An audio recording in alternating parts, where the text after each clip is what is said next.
ইমাম হুসাইন মাথায় পাগড়ি খানা বেঁধেছেন বাবা, শেরে খোদা তরবারি হাতে নিয়েছেন, চাচা আমিরে হামজার ঢালখানা হাতে নিয়া ইমাম হুসাইন যুদ্ধের ময়দানে যাওয়ার জন্য রেডি হচ্ছেন বাবা। ও যুবক বন্ধুরা, ও গো আমার মা বোনেরা, শুনুন গো মা, কলা যখন পেটে যাবে মা গো, 10 মুহররমের দিনে ইমাম হুসাইন মাথায় পাগড়ি খানা বেঁধেছেন বাবা। এবার যুদ্ধের ময়দানে যাবে না, সবারই কাছে পারমিশন চাইছেন। কত কথা বলবো গো, 22 বছরের বেটা জয়নাল আবেদিন জ্বরে জ্বালাতে বিছানাতে আছে বাবা গো। 3 দিন থেকে পানি পান করে না। ওই জয়নাল আবেদিন চলে আসলো, বাপের হাত ধরে বলেছেন, আব্বা আপনি কোথায় যাবেন আব্বা? বাবা গো আপনারা শুনেছেন জীবনীতে জয়নাল আবেদিন জ্বরে জ্বালাতে ওই কি বলে জেলখানায় বন্দী ছিল বাবা গো। ওই জয়নাল আবেদিন কাঁপতে কাঁপতে চলে আসিল, বলছেন আব্বা গো, আব্বা আপনি কোথায় যাবেন আব্বা? ওরে যুবকেরা, এই গভীর রাতে ঘটনা শোনা জানা বন্ধুরা, কথার কসম কেউ উঠে যাবেন না বাবা। ইমাম হুসাইনের হাত ধরে বলছেন আব্বা গো, আব্বা আপনি কোথায় যাবেন আব্বা? ইমাম হুসাইন বেটা জয়নাল আবেদিনের হাতখানা ধরে বলছেন, বেটা রে আমি যাব সেই যুদ্ধের ময়দানে। বেটা বলছেন, আব্বা গো আমি থাকতে আপনাকে যেতে দিব না আব্বা, আমাকে পারমিশন দিয়ে দাও আব্বা। জ্বরে জ্বালাতে কাঁপছে, বিছানা থেকে উঠতে পারে না বাবা গো। হালিয়া জয়নাল আবেদিনকে যদি একটু পানিতে কাপড় ভিজিয়ে যদি কপালে দেওয়া যায় তবে একটু জ্বরটা ভালো হবে, কিন্তু পানি নাই। ওই ফোরাত নদীর পানি দুশ্মনেরা বন্ধ করে রেখেছে বাবা। জয়নাল আবেদিন বলছেন, আব্বা গো, আব্বা গো আমাকে পারমিশন দেন আব্বা। ইমাম হুসাইন বলেছিল, বেটা রে আমি তোমাকে পারমিশন দিব না রে বেটা। বলছে কেন? বলছে বেটা রে ওই যুদ্ধের ময়দানে যে গেল সে এখন পর্যন্ত ঘুরে এলো না বেটা। তবে বেটা একটা কথা বলবো বেটা, আমি যদি তোমাকে পাঠাই, যদি তোমার কিছু হয়, যদি ঘুরে না আসো, তারপর তো আমি যাব। আমিও যদি ঘুরে না আসি, আমার আহালিয়াদেরকে কেটা দেখবে, জাইনাবকে কেটা দেখবে, সাকিনাকে কেটা দেখবে, উম্মে কুলসুমকে কেটা দেখবে, তাদেরকে মদিনাতে কেটা নিয়ে যাবে বেটা। বেটা রে তুমি যেও না বেটা, তুমি থাকো বেটা, আমি যাচ্ছি যুদ্ধের ময়দানে। ইমাম হুসাইন বেটাকে সান্ত্বনা দিয়ে বাবা গো যাওয়ার জন্য রেডি হচ্ছেন বাবা। কবি লিখেছেন বাবা, ওই ইমাম হুসাইন কারবালা যাই ঘোড়ার উপর চড়ে, আরে মা সাকিনা পড়ে আছেন ঘোড়ার পা ধরে। ওই ইমাম হুসাইন কারবালা যাই ঘোড়ার উপর চড়ে, আরে মা সাকিনা পড়ে আছেন ঘোড়ার পা ধরে। এতই করে বুঝাইয়া হৃদয় মানে না, এতই করে বুঝাইয়া হৃদয় মানে না। আব্বা ছেড়ে যায় না গো, আব্বা রেখে যায় না। ইমাম হুসাইনের হস্ত ধরে কান্দে সাকিনা, আব্বা ছেড়ে যায় না গো, আব্বা রেখে যায় না। ওই ইমাম হুসাইন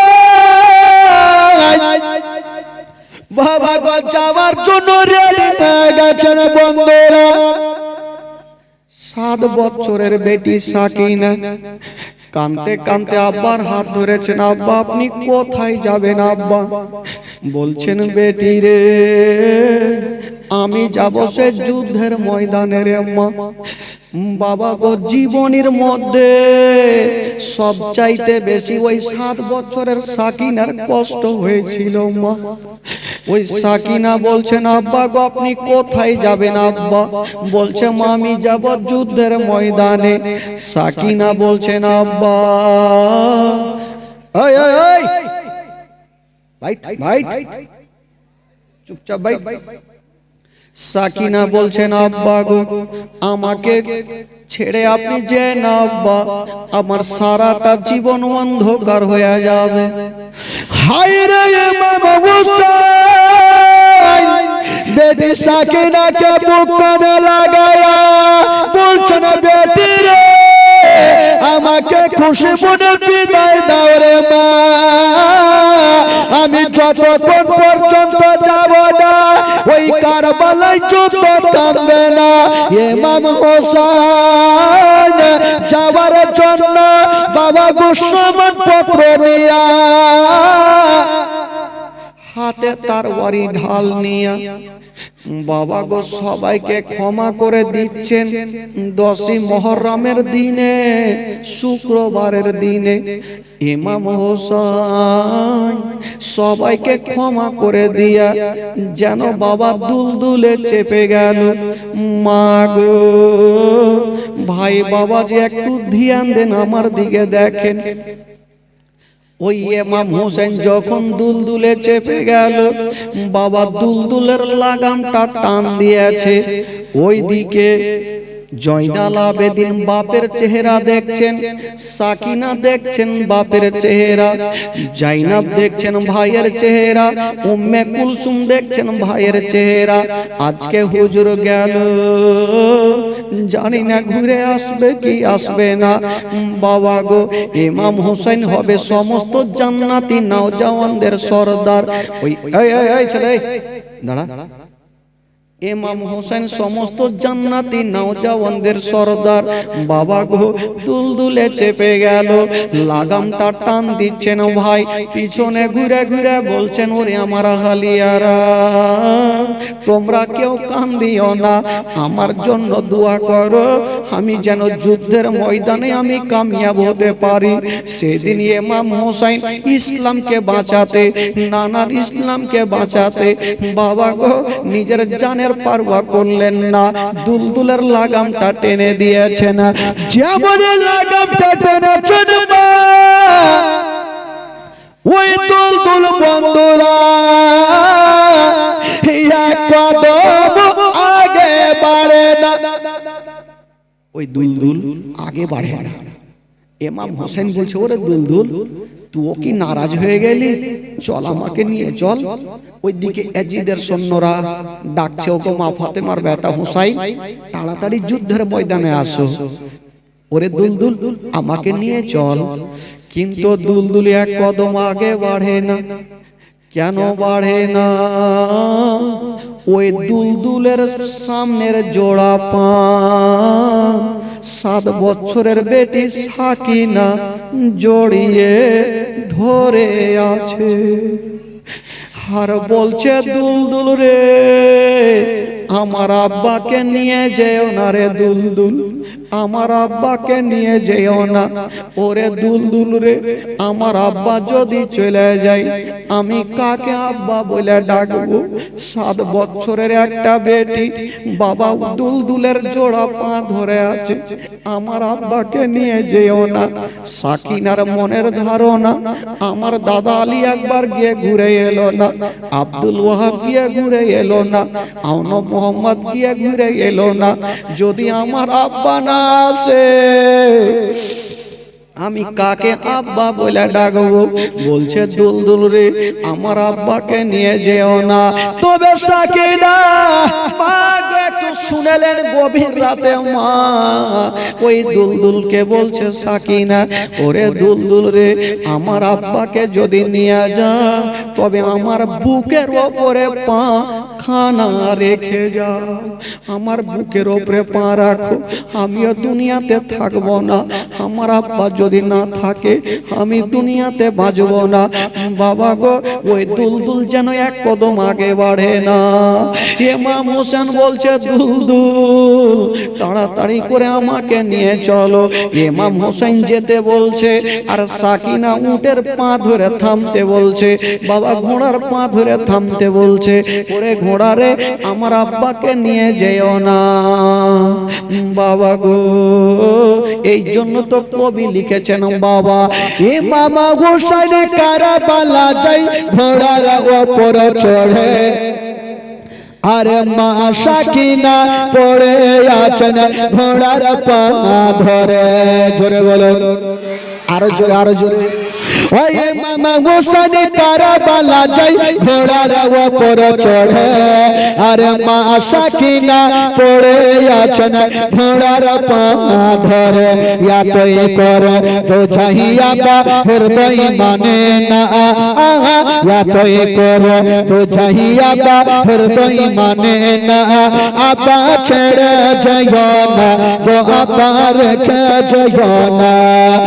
ইমাম হোসেনের হস্ত ধরে কান্দ সাকিনা, আবা ছেড়ে যাইও না গো, আবা রেখে যাইও না। ওই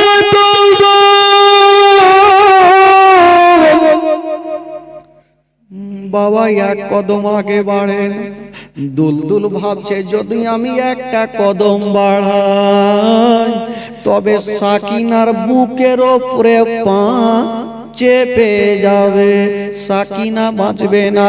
ইমাম হোসেন লাগাম টানছে, তাড়াতাড়ি করে নিয়ে চলো।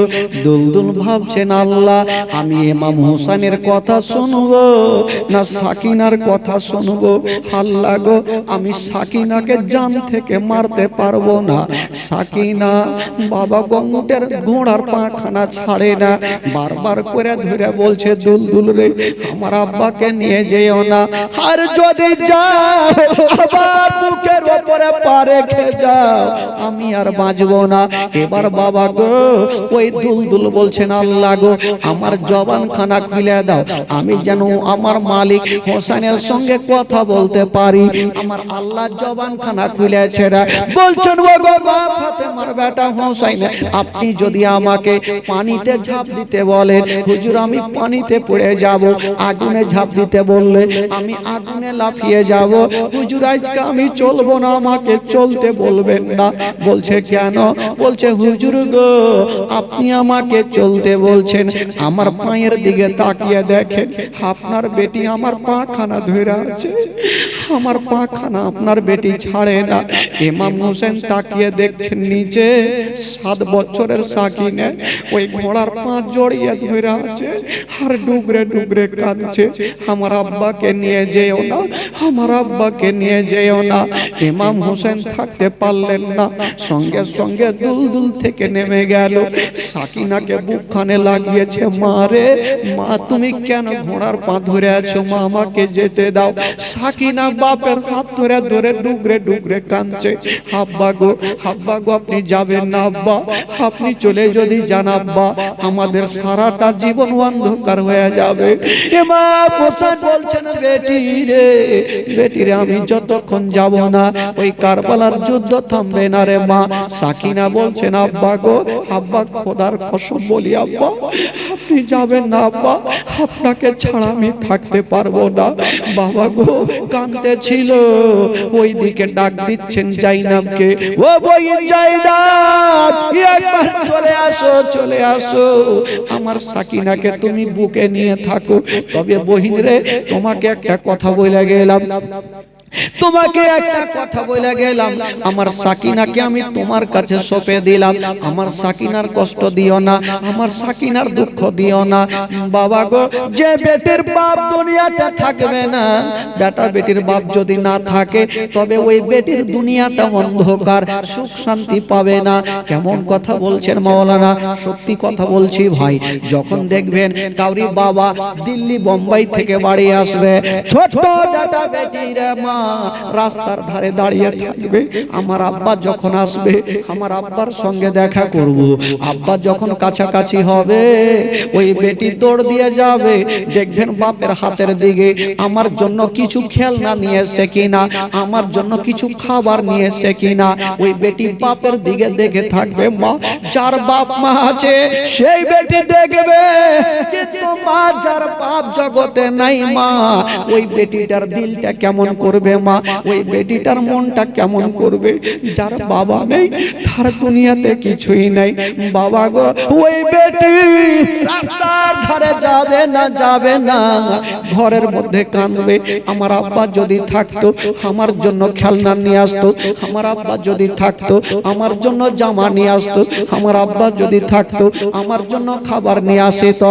ও বাবা সাকিনা বলছেন আব্বা গো আপনি যাবেন না আব্বা, আপনাকে ছাড়া থাকতে পারবো না বাবা গো।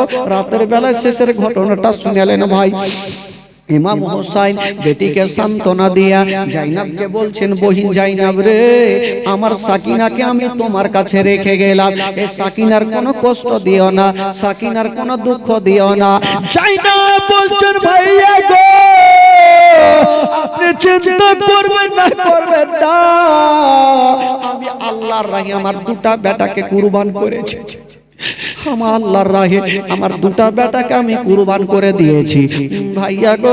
আমার সহ্য করার আল্লাহ ক্ষমতা দিয়েছে, আমি আমার এই কি বলে সাকিনাকে কষ্ট দিব না।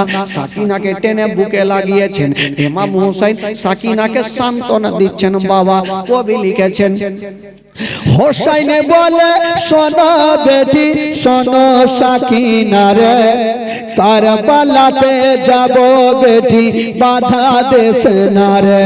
জোরে বলুন সুবহানাল্লাহ। হোসাইনে বলে শোনো বেটি শোনো সাকিনা রে, কারবালাতে যাব বেটি বাধা দেশ না রে। আমি না গেলে বেটি যুদ্ধ থামবে না, আমি না গেলে বেটি যুদ্ধ থামবে না। বেটি বাধা দিও না গো, বেটি বাধা দিও না।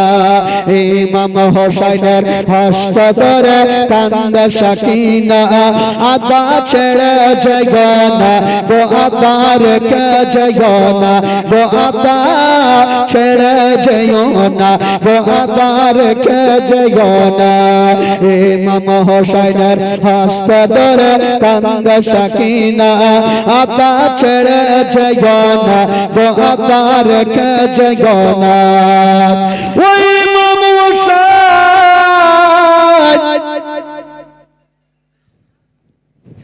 বেটিকে সান্ত্বনা দিয়ে বাবা জাইনাবের কাছে সাকিনাকে রেখে দিলেন বাবা। আর এদিকে ইমাম হোসেন যেন দুলদুলে চেপে গেল, যেমনই দুলদুলে চেপে গেছে মা দুলদুলের লাগামটা টান দিয়েছে, দুলদুল চলতে লাগলো। বাবা গো দুলদুল চলতে চলতে ওই যুদ্ধের ময়দানে পৌঁছে গেল। জোরে বলুন সুবহানাল্লাহ। হায়রে নবীদের জান্নাতি নওজওয়ানদের সরদার ইমাম হোসেন যখন যুদ্ধের ময়দানে পৌঁছে গেল, বাবা গো ওইদিকে ইবনে সাদ বলল, এবার তোমরা সবাই রেডি হয়ে যাও, এবার ইমাম হোসেন চলে এসেছে, এবার সবাই শক্ত হয়ে দাঁড়িয়ে যাও, ইমাম হোসেনকে হয়তো পারা যাবে না, সবাই তৈরি হয়ে যাও। ইমাম হোসেন বলল, ওরে ইয়াজিদের সৈন্যরা, আমি তোমাদের সঙ্গে মারামারি করব, যুদ্ধ করব, কিন্তু তার আগে আমি তোমাদের সামনে কিছু বক্তব্য দিব রে, কিছু বক্তব্য দিব। কি বক্তব্য দিবে? ইমাম হোসেন সেদিন বক্তব্য দিয়েছিলেন বাবা, কোথায় দিয়েছিলেন? যুদ্ধের ময়দানে। সবাই এই মতো বসে গেছেন ভাই। ইমাম হোসেন একটা জায়গাতে দাঁড়িয়ে সবাইকে বলছেন, ওরে ইয়াজিদের সৈন্যরা, তোমরা কি জানো না আমি হলাম সেই নবীর নাতি রে, যেই নবীর কালেমা পড়ে তোমরা মুসলমান হয়েছো? তোমরা কি জানো না আমার নানা আমাকে পিঠে চাপিয়ে আমার নানা আমাকে ওই ঈদগাহ ময়দানে নিয়ে গেছে। আমি হলাম সেই নবীর নাতি রে। আর এই নবীর নাতির সঙ্গে কেমন করে তোমরা যুদ্ধ করবে রে? তোমরা কি জানো না যেই নবীর কালেমা পড়ে তোমরা মুসলমান হয়েছো, ওই নবী আমাকে পিঠে রেখেছিল, একবার করে করে 72 বার তাসবিহ পড়েছে। আমি হলাম সেই নবীর নাতি রে, কেমন করে যুদ্ধ করবে রে? এই রকম যখন বক্তব্য দিচ্ছে বাবা গো, দূর থেকে সীমার পাপী বাবা দাঁড়িয়ে গেল। সীমার পাপী দেখলো এইরকম হোসেন যদি বক্তব্য দেয় তবে ইয়াজিদকে ছেড়ে দিয়ে সবাই ইমাম হোসেনকে মানতে লাগবে। যেমন করে হোক না কেন এই বক্তব্য বন্ধ করতে হবে। বলছে ও গো মা ফাতেমার বেটা হোসেন, বাঁচার জন্য বক্তব্য দিও না, ওই ইয়াজিদের হাতে হাত দিয়ে মুরিদ হয়ে যাও, নচেত যুদ্ধের জন্য তৈরি হয়ে যাও।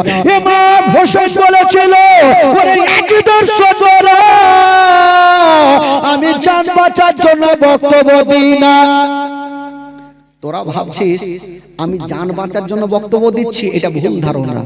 আমি জান বাঁচার জন্য বক্তব্য দিই না, আমি এই জন্য আজকে বক্তব্য দিয়ে দিচ্ছি শুক্রবারের দিন, জুমার দিন, 10ই মুহররমের দিনে আমি এই জন্য সাক্ষী দিয়ে বক্তব্য দিচ্ছি। কাল হাসরের মাঠে আমার নানার সামনে তোমরা বলতে না পারো যে আপনার নাতি যদি আমাদের বুঝাতো তবে আপনার নাতিকে মানতাম, ইয়াজিদকে আমরা মানতাম না। তার জন্য আজকে আমি বুঝিয়ে দিলাম, তোমরা বুঝলেও ভালো, না বুঝলেও ভালো। সীমার বলল আমরা বুঝবো না, তুমি যুদ্ধের জন্য রেডি হয়ে যাও।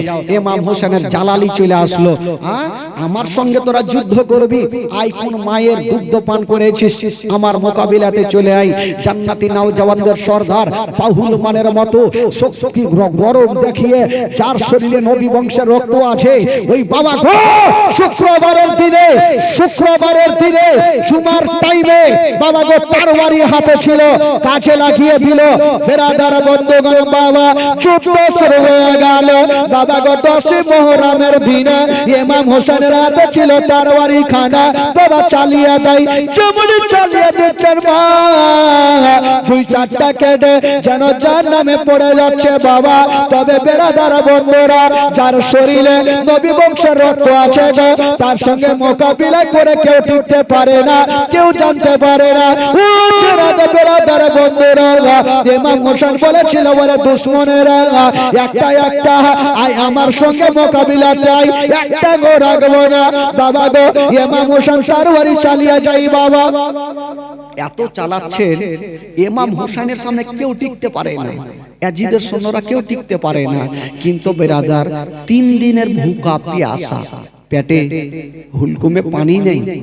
ইমাম হোসেন যুদ্ধ করতে করতে ফোরাত নদীকে দেখে ফেললো আর বলল ওরে ইয়াজিদের সৈন্যরা, আমি এবার যাব ফোরাত নদীতে পানি পান করব, কে আছিস মায়ের দুধ পান করে আমাকে বাধা দে। ইমাম হোসেন বলে দুলদুল রে আমাকে ফোরাত নদীতে নিয়ে চলো। ওই দুলদুল আগে দেখলো, ডানে দেখলো, বামে দেখলো, সামনে দেখলো বাবা। 5,000 সৈন্যের বুকের উপর দিয়া চিড়তে পারতে গিয়া ওই দুলদুল যেন ফোরাত নদীতে নেমে গেল। আচ্ছা ভাই, 3 দিন থেকে যদি পানি পান না করে, হঠাৎ করে যদি পানি দেখেন, মাগো কতটা মনটা ফ্রি হবে। আজকাল যখন রোজা করি আমরা, রোজার মাসে দেখবেন সারা দিন সন্ধ্যার টাইমে আমরা কি করি, ভোরের টাইমে পানি পান করে রোজা ধরলাম বাবা, খাবার খেয়ে রোজা ধরলাম। সারা দিন মনে ইচ্ছা জাগে খাবার না খাই, যদি পানি পেয়ে যায় তবে মনটা শান্তি হয়ে যাবে। এটা করবে না ভাই? পানি যদি পেয়ে যাই তবে মনে হয় 2 দিন থাকা যাবে, যাবে কি যাবে না? শুধু পানিটাই দরকার। কিন্তু ইমাম হোসেনকে জব্দ করার জন্য ইয়াজিদের সৈন্যরা পানি বন্ধ করেন। মুহররমের মাসের 7 তারিখে পানি বন্ধ করেছেন, আজকে 10 তারিখ, মানে 3 দিন হয়ে গেল। তো 3 দিন থেকে পানি না পান করে কেমন করে যুদ্ধ করবে ভাই? তাও ইমাম হোসেন পাহুল মানের মতো চলে যাচ্ছে যুদ্ধ করে।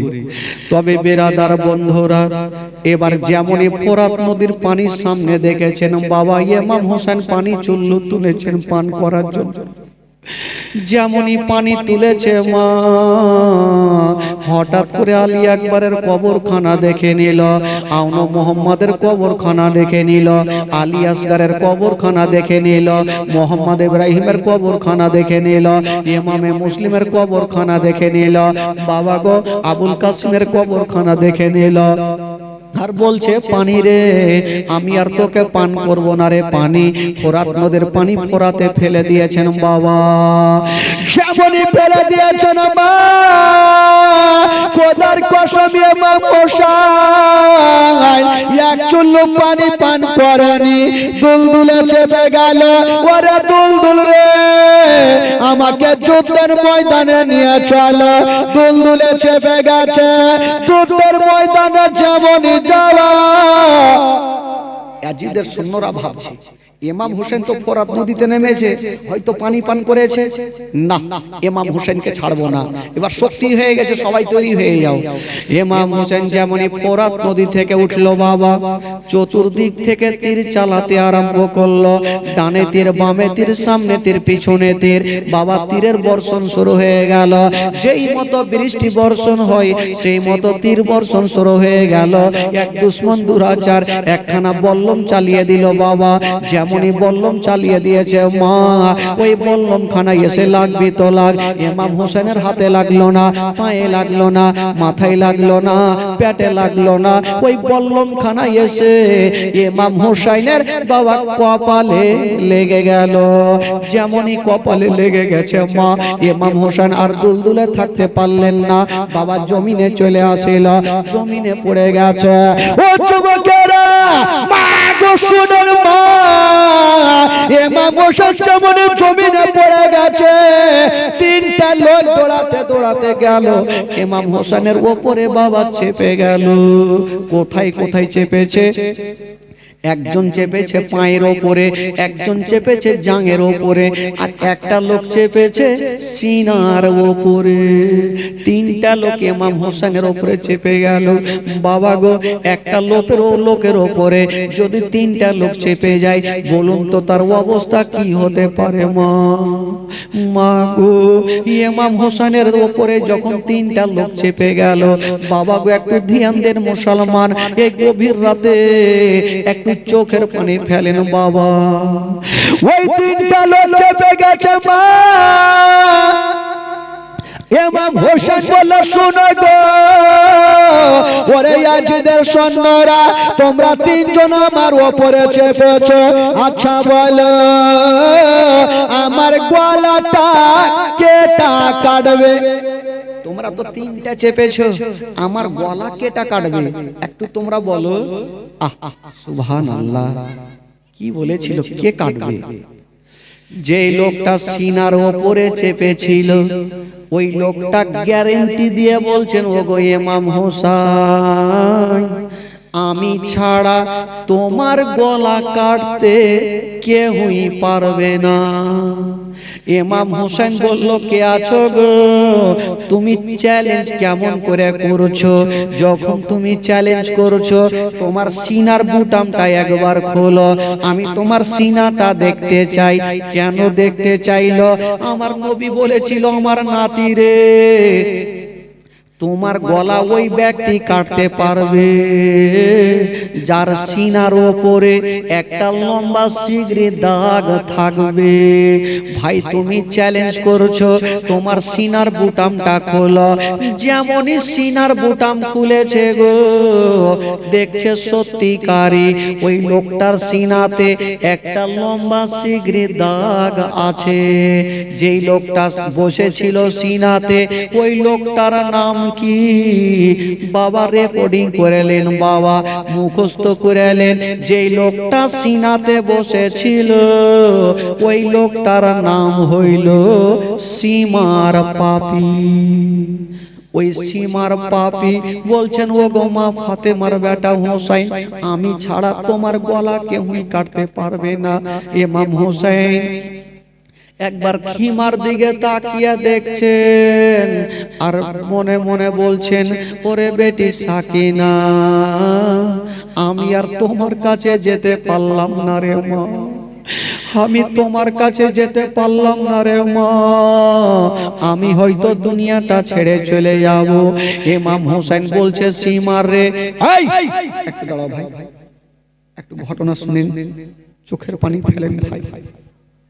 ইমাম হোসেন বলছেন ওরে সীমার রে, যখন তুমি আমার গলাটা কাটবে, আচ্ছা বলো এখন ঘড়িতে টাইম কটা হইল? তখন তো ঘড়ি ছিল না যে ঘড়ি দেখে টাইমটা বলবে। সীমার পাপী কানটা খাড়া করেছে, দেখছেন কুফার জুমা মসজিদে শুক্রবারের জুমার আজান হচ্ছে। সীমার পাপী বললেন ওগো মা ফাতেমার বেটা হোসেন, এখন জুমার আজান হচ্ছে। ইমাম হোসেন বলছে সীমার রে, এখন আজান হচ্ছে রে সীমার, আমাকে 5টা মিনিট সময় দাও, আমি সর্বপ্রথম 2 রাকাত নামাজ আদায় করে নিই। দেখেন ভাই তারওয়ারি উপরে, তবুও বলছেন আমাকে 5টা মিনিট সময় দাও, আমি 2 রাকাত নামাজ আদায় করব। তুমি তো ছোরা চালাবে, আমার গলা কেটে যাবে, আমাকে 5টা মিনিট সময় দিতে পারবে না ভাই? একটু 5টা মিনিট দাও, শুধু 2 রাকাত নামাজ পড়ব। কারণ জানো আমার মার নামাজ কাজা হয়নি কোনোদিন, আমার বাপের নামাজ কাজা হয়নি, আমার নানার নামাজ কাজা হয়নি, আমার বড় ভাইয়ের নামাজ কাজা হয়নি। সীমার রে, আমি আমার সাদা কাঁথাতে লাল কালির দাগ পড়তে দিব না। 5টা মিনিট সময় দাও ভাই, আমি শুধু 2 রাকাত নামাজ পড়ব, তারপরে তুমি ছোরা চালাবে। সীমার পাপী বলল না, আমি তোমাকে নামাজ পড়তে দিব না। কিতাবে লিখছেন ভাই, পাছড়া পাছড়ি করে ইমাম হোসেন জোর করে পাছড়া পাছড়ি করে ইশারা ভাবে 2 রাকাত নামাজ পড়লেন। আল্লাহর দরবারে হাত তুলেছেন, আল্লাহ আজকে সুস্থ ভাবে আমি নামাজ আদায় করতে পারলাম না, আল্লাহ আমি যেইভাবে নামাজ পড়লাম আল্লাহ তুমি আমার নামাজ খানাকে কবুল করে নাও। আল্লাহ আল্লাহ আমি আজকে ভালোভাবে নামাজ পড়তে পারলাম না, আল্লাহ আজকে তুমি আমার নামাজ খানাকে কবুল করে নাও। ইমাম হোসেন পাছড়া পাছড়ি করে 2 রাকাত নামাজ আদায় করলেন, আল্লাহর কাছে দোয়া করলেন। এবার সীমারকে বলছে সীমার রে, এবার তুমি ছোরা চালাও আমার গলাতে। সীমার পাপী ধারালো ছোরা ইমাম হোসেনের গলাতে চালাতে আরম্ভ করেছে। এত জোরে ছোরা চালাচ্ছে গো, ইমাম হোসেনের গলা কাটে না, ইমাম হোসেনের গলা কাটে না। সীমার পাপী ভাবলো আমার ছোরাতে হয়তো ধার নেই, চালিয়ে দিয়েছে, একখানা পাথরে পড়লো, ওই পাথর পর্যন্ত কেটে গেল, কিন্তু ইমাম হোসেনের গলা কাটে না। সীমার পাপী বলছেন ওগো হোসেন, তোমার গলাতে এত জোরে ছোরা চালাচ্ছে, কেন গলা কাটে না?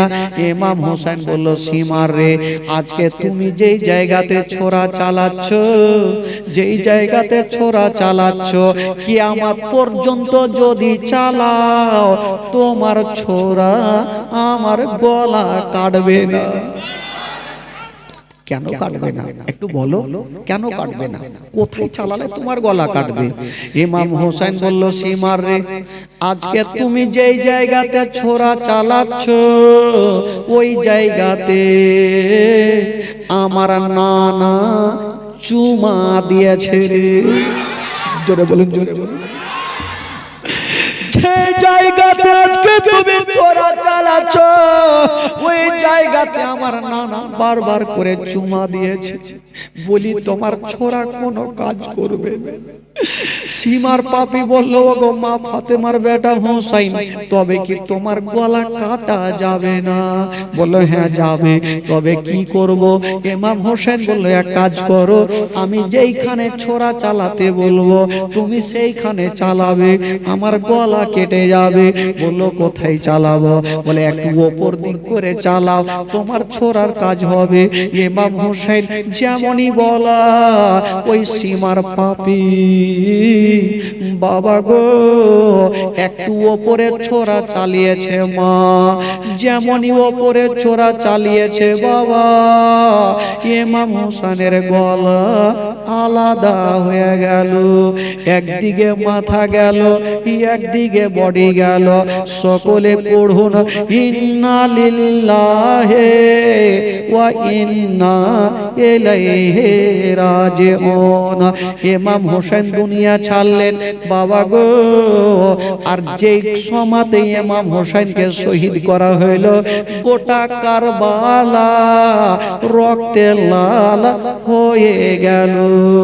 ইমাম হোসেনের দুলদুল চোখে পানি নিয়ে চলে যাচ্ছে খিমার দিকে। একটু কাছাকাছি হইল মা গো ওই যে 7 বছরের বেটি সাকিনা ছিল, সাকিনা বারান্দায় দাঁড়িয়ে বাপের অপেক্ষা করছে। বাবা তাকিয়ে দেখছে দুলদুল যেন চলে আসে, আর দুলদুলের চোখ দিয়া ঝরঝর করে পানি ঝরছে। সাকিনা বলছে মা, মা গো ওই যে দুলদুল চলে আসলো মা, আমার আব্বা ঘুরে এলো না মা। সাকিনা কাঁদতে লাগলো, উম্মে কুলসুম কাঁদছে, জাইনাব কাঁদছে, সবাই হাওমা করে কাঁদতে লাগলো। কান্দে জাইনাব কান্দে কুলসুম কান্দে সাকিনা, কান্দে জাইনাব কান্দে কুলসুম কান্দে সাকিনা। খালে দুলদুল ফিরে এলো, খালি ঘোড়া ফিরে এলো, হোসেন এলো না। কান্দে জাইনাব কান্দে কুলসুম কান্দে সাকিনা, কান্দে জাইনাব কান্দে কুলসুম কান্দে সাকিনা। খালি দুলদুল ফিরে এলো, খালি ঘোড়া ফিরে এলো, হোসেন এলো না। কান্দে জাইনাব কান্দে কুলসুম কান্দে সাকিনা, কান্দে জাইনাব কান্দে কুলসুম কান্দে সাকিনা। এই ইমামের পরীক্ষা তুমি নেবে কতবার, নেবে কতবার। এই ইমামের পরীক্ষা তুমি নেবে কতবার, নেবে কতবার। আর সদা চাই না গো আল্লাহ, আর সদা চাই না গো আল্লাহ জালিমের জুলুম। কান্দে জাইনাব কান্দে কুলসুম কান্দে সাকিনা, কান্দে জাইনাব কান্দে কুলসুম কান্দে সাকিনা। খালে দুলদুল ফিরে এলো, খালি ঘোড়া ফিরে এলো, হোসেন এলো না। কান্দে জাইনাব কান্দে কুলসুম কান্দে সাকিনা, কান্দে জাইনাব কান্দে কুলসুম কান্দে সাকিনা। খালে দুলদুল ফিরে এলো, হোসেন এলো না। কান্দে জাইনাব কান্দে কুলসুম কান্দে সাকিনা। জোরে বলুন, আরো জোরে বলুন, 2 হাত তুলে বলুন তো ইয়া রাসূলুল্লাহ। জোরে বলুন ইয়া হাবিবাল্লাহ। আপনাদের ঘুম লাগছে নাকি বাবা? যাদেরকে ঘুম লাগছে একটু হাত তুলেন তো। ঘুম লাগে না তো? যাদেরকে ঘুম লাগে না একটু হাত তুলেন। যাদেরকে ঘুম লাগে না হাত তুলেন। আচ্ছা আচ্ছা আচ্ছা আচ্ছা, মোহিত হাত করে দিচ্ছি। মায়ের জন্য না? আচ্ছা, বেটার ইন্তিকাল হয়েছে, মা আছে বেঁচে? আচ্ছা, মা ইন্তিকাল করেছে। মহিদুল সাহেব উনি 10,000 টাকা যেটা দিয়েছিল উনি নগদ দিয়ে দিল। আচ্ছা, এই যে সামনে জায়গাটা ফাঁকা আছে ভাই, ও চাচা একটু ফাঁকা জায়গাটা পূর্ণ করেন না ভাই। একটু ফাঁকাটা পূর্ণ করে। যখন আজকে আপনারা শুনতে চাইছেন আমি ইনশাআল্লাহ শোনাবো, যতক্ষণ আপনারা বসে থাকবেন আমি আজকে শোনাবো। এই যে সাকিনার কি হলো, সাকিনা কানতে ছিল, তার কি হলো, সাকিনার আগে কি করলো, তারাকে কোথায় নিয়ে যাওয়া হয়েছিল, মারাত্মক ঘটনা ভাই। আমি অন্য জায়গাতে 2 ঘন্টার বেশি জীবনী করি না, কারণ জীবনী বক্তা আজকাল এমন আছে 2 ঘন্টার বেশি বলে না, কিন্তু আমি হয়তো হাড্ডা কাড্ডা একটু আছি তো তার জন্য একটু বেশি বলে দিছি ভাই। নিজের জানের পরোয়া করি না, যখন আপনারা এত লোক বসে আছেন তো আমি কেমন করে ছেড়ে যাবো ভাই। কাজে আজকে 48 49 দিন একই লাগাতার 50 দিন থেকে একই রকম চিল্লাচ্ছি ভাই। 50 দিন থেকে একই লাগারে চলছে, আপনারা মোবাইলে দেখছেন একই লাগারে চলছে। মোটামুটি আজকে 12-13টা জীবনী হইল। আবার কালকে শুরু করব গয়েশবাড়ি সুজাপুরে শুরু করব, ওখানে 5 দিন করব, ওখান থেকে দিনাজপুরে 3 দিন করব, দিনাজপুর থেকে সাতটারিতে আবার কাজীগ্রামে 2 দিন করব, ওখান থেকে চাঁদপুর ওইদিকে চলে যাব। মানে জীবনের শেষটাই ভাই, মানে লাইন ধরে আছে, কোন দিকে বলবো কোন দিকে ছাড়বো আল্লাহর রহমত, ওইটা করি আবার এদিকে নার্সিংহোম চালাই, তো দুটাকে দেখতে হয়েছে ভাই। আবার একটা মাদ্রাসা করেছি, যেটাকে মাদ্রাসা করা হয়েছে ভাই শুধু ছেলেদের জন্য না, শুধু মেয়েদের জন্য। মাগো যদি ছোট্ট মেয়েদেরকে পড়াতে চান আমার মাদ্রাসাটা তখন আলেমা করে পাঠাবো খালা। মিল্কিতে আমার মাদ্রাসা আছে, ওটা হচ্ছে রোজার পরে শুরু হয়ে যাবে, ভর্তি শুরু হবে। যদি আপনারা কেউ মনে করেন মেয়েকে আলিমা বানাবো আমার কাছে পাঠাবেন, অবশ্যই এমন ভাবে তৈরি করে দিব যে বাড়িতে থাকবে, কোনো বিপদ আসলে ওই মেয়েটা আপনার উদ্ধার করবে ইনশাআল্লাহুল আজিজ। যদি কেউ মনে করেন যে আমি মাদ্রাসায় ভর্তি করব, আমার নিজস্ব মাদ্রাসা আমি খুলে রেখেছি এবং রোজার পরে আমার ভর্তি শুরু হবে, আপনারা যদি মনে করেন আমি পাঠাবেন, অবশ্যই আমি দায়িত্ব নিলাম আপনার মেয়েকে সুন্দর করে আমি আলেমা করে মাথায় পাগড়ি পরিয়ে আমি আপনার বাড়িতে পৌঁছে দেব ইনশাআল্লাহুল আজিজ। তবে ইনশাআল্লাহ আপনারা দান ভালো করেছেন, যেহেতু আমার মহিদুল ইসলাম সাহেব একটু দোয়া করছে, বললো যে আমি বাপ মার ছেলে আর মা ইন্তিকাল করেছেন, একটু দোয়া করেন, তো ভাই জন্য একটু দোয়া করেন, তো হাত তুলেন। আল্লাহু আমিন। রব্বুল আলামিন মাওলা গো, আজকে মহিদুল সাহেব মাওলা গো 10,500 টাকা দান, 100 টাকা দান করেছেন মাওলা। আল্লাহ উনার মা দুনিয়া থেকে চলে গেছেন মাওলা, আল্লাহ উনার মাকে তুমি জান্নাতবাসী করিও, আল্লাহ উনার বেটাকেও তুমি জান্নাতবাসী করিও মাওলা। আল্লাহ আমার মা বোনেরা ভাইরা বাবাজিরা আজকে দিল থেকে প্রাণ থেকে দান করেছেন আল্লাহ, আল্লাহ প্রত্যেকের দানকে তুমি কবুল করে নিও, প্রত্যেকের মনের বাসনাকে আল্লাহ তুমি পূরণ করে দিও রব্বুল আলামিন মাওলা গো। খাস করে মাওলা আমার মহিদুল সাহেবের মা আর বেটাকে তুমি জান্নাতবাসী করে দিও মাওলা। এক কথায় যারা যারা দান করেছেন আল্লাহ, আল্লাহ তোমার ঘরকে সাজার জন্য দান করেছেন, আল্লাহ তুমি তাদের জন্য জান্নাতে একখান করে ঘরকে সাজিয়ে দিও।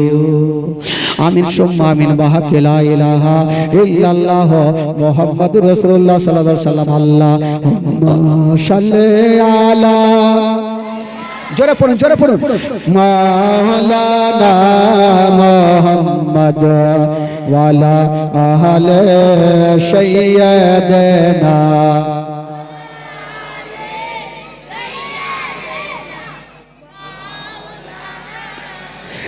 একবার গোটা মাজমা বলুন তো সুবহানাল্লাহ।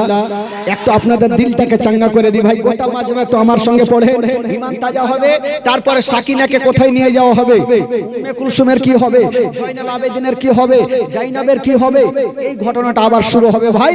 একটু আমার সঙ্গে গোটা মাজমা আপনাদের ভাষাতে সবাই পড়ুন। নূর ওয়ালা আয়া গে, নূর লেকার আয়া গে, জোরে নূর ওয়ালা আয়া গে, नूर लेकर कैसा नूर छाया है अस्सलात अस्सलात अस्सलाम अलैका या हबीब अल्लाह अस्सलात।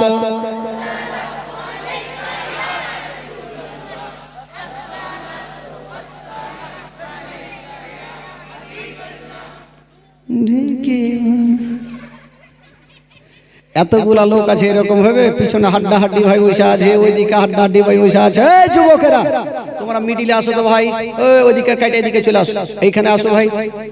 ওই হ্যাঁ ভাই বসো ওখানে। হ্যাঁ আর যুবকেরা না থাকলে কি হয়? মাশাআল্লাহ, আমি যেমন যুবক আছি, যুবকই তো খুঁজবো ভাই। এবার গোটা মাজমা পড়েন, দিল থেকে পড়েন। আজকে না হলে ঘুমাবেন না, কি আছে বাড়িতে? ঘুমাইতেই হবে, সব দিন তো ঘুমাইছেন, তাহলে আজকে জায়গায় থাকবো, কি আছে? ওই খালা ঘুমাইন না খালা, ঘুমের ইয়েতে যদি জীবনী শুনেন, মাওলানা সাহেব বলবে সুদ খাওয়া হারাম, তো ভাববেন দুধ খাওয়া হারাম। সকালে গরুকে বিক্রি করবেন, মাওলানার কলার ধরবেন, কুণ্ঠে লেখা আছে দেখাইতে পারবো না ভাই। এই জন্য কানটা খাড়া করে শুনবেন, চোখটা খুলে রাখবেন, ঘুমাইন না, জেগে থাকেন রাত্রি 12টা পর্যন্ত কোন রকম জাগেন, তারপরে আর ঘুম আসবে না। গোটা মাজমা আমার সঙ্গে পড়েন। নরওয়ালা আয়া গে নরল কর আয়া গে নরওয়ালা सारे आलम में ये देखो कैसा नूर छाया है।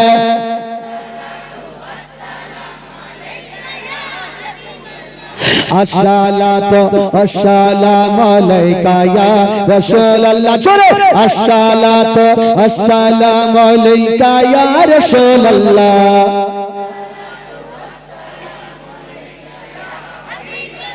ओ तेरे नस्ले पाक में ये बच्चा बच्चा नूर का, तेरे नस्ले पाक में ये बच्चा बच्चा नूर का, तू है आईने नूर तेरा सब घराना नूर का। नूर नूर वाला आया है नूर लेकर, जोरे नूर वाला सारे आलम में ये देखो कैसा नूर छाया है। अस्सलातु वस्सलामु अलैका या रसूल अल्लाह, अस्सलातु। ओ जब तलक ये चांद तारे दिल मिलाते जाएंगे, तब तलक जश्न विलादत हम मनाते जाएंगे।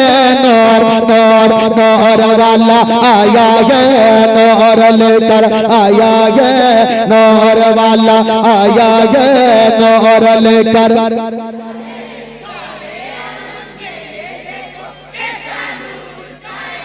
अस्सलातु वस्सलामु अलैका या रसूल अल्लाह, अस्सलातु अस्सलातु वस्सलामु अलैका या रसूल अल्लाह, अस्सलातु वस्सलामु अलैका या हबीब अल्लाह। सरकार की आमद। এতগুলা লোক আছে, এরকম হবে গোটা মাজমা জোরে বলেন, এই বাঁধিয়ার সাথে হুড়কি দেন। গোটা মাজমা বলেন সরকার কি আমদ। পিছন থেকে বলছো ওরা বলে না। আমি জানি এই এলাকায় তো মহরম খেলা বেশি হয়, কারণ আমার জানা আছে আমি ভাই আজকের খেলারি না। কারণ 10 বছর আগে একবার ওই যে মার্সিয়া হয় না, মার্সিয়া ঝাড়নি, আমি নিজে গায়ে হয়ে এসেছিলাম খেলতে। কোথায়? এই যে ইনায়তপুরে হচ্ছিল তখন, আর সাইকেল নিয়ে গেছিলাম, মনে নাই আপনাদের বাবলা থেকে এসেছিলাম। তা আমি এই দিকে নাই ভাই, সব দিকে আছি।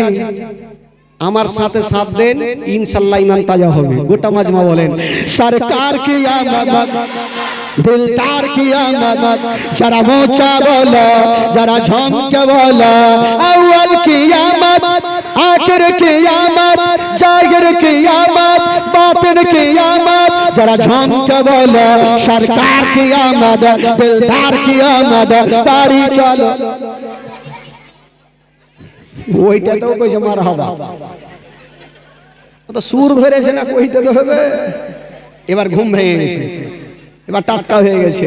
কারণ জালসা চলাকালীন যদি কেউ মাথা তুলাতুলি করে, বক্তার মিজাজ খারাপ হবে কি হবে না ভাই? হ্যাঁ, জালসা চলছে চলছে আর মিডিল থেকে একটা লোক মাথা তুলছে, মাওলানা সাহেব দেখে লেছে, রাগের মাথায় বলছে ই ভয়ে বসে গেছে। আর ওই লোকটা এমনি উঠে না, প্রচুর হারে লাগলো পায়খানা। কে মারলে ওকে রে? হ্যাঁ, আমার আওয়াজ শুনে কানছে। এই বাবু, ওই চুপ চুপ, পাগলা, কানিস না রে বাবা, কানিস না। আর চিল্লাবো না তাহলে জোরে। কোনখানে একবার চিল্লেছিলাম ভাই, দুই চারটাকে অজ্ঞান হয়ে গেছে মা বহিনের মধ্যে। দুঃখের বায়ান কষ্টের বায়ান শুনে একটা কলেজা ফেটে যায় না, একটা এমন কলেজার ফাটা ঘটনা হয়েছিল যেটা এমনি অজ্ঞান হয়ে গেছিল। তো খালাকে অজ্ঞান হয়ে না হলে মুশকিল হবে। বাবা গো, মাওলানা সাহেব যেমনই দেখে যে উঠছে, ও এমন হুড়কি মাইরেছে, ও পয়সা গেছে। আর ওই লোকটা এমনি উঠে না, ওকে লেগেছে প্রচুর হারে পায়খানা। সব থামা যাবে, পায়খানা থামা যাবে না ভাই। আবার 10 মিনিট পর আবার মাথা তুলছে, মাওলানা সাহেব ফের দেখে গেছে, বলে ফের বসে গেছে। এই চিন্তা করছেন, হাই আল্লাহ, কোন মৌলবীর জালসা শুনতে আসলাম যে এই পায়খানায় বন্ধ করে দিলে। বাড়িতে থাকতাম খুব ভালো, আরামে ঘুমাইতাম, আর হঠাৎ করে কারেন্টটা চলে গেছে, অন্ধকার। ই ভাবছে এ সুযোগে ভাইগা যাব, মাওলানা দেখতে পাবেন। উইঠা ভাই চলে এসে পারছে। চতুর্দিকে লোক আছে, কুণ্ঠে যাবে। 8 নম্বরে জুতা পড়েছিল, এই জুতাতে কাম সেরে দিয়ে মিডিলে বসে গেছে। বলছে মাওলানা সারা রাত জালসা করো, এই জোলহা ভাগবে না। ভাগবে কেন, ও তো ট্যাঙ্কি খালি করলেছে। আর আসলে ওই জুতা সাধারণ লোকের ছিল না, যে মাওলানা জালসা করছিল ওর এই জুতা। মাওলানা সাহেব জালসা শেষ করে ভাবছে রুমে যাব, যে এমনই নেমে পা ভরেছে, খাচাং করে উঠেছে। ই শীত কুণ্ঠে ঠেকাইলো রে ভাই। ওই রকম যদি লাগে তাহলে মাথা তুলে যাবে, না হলে যায় না, সব বসে থাকেন। একবার মোহাম্মতে বলে দিন তো সুবহানাল্লাহ, আরো জোরে বলুন সুবহানাল্লাহ। একটু ধ্যান দিন, একটু ঘটনার দিকে আসেন ভাই। সাকিনা বাবা গো, এই বাবা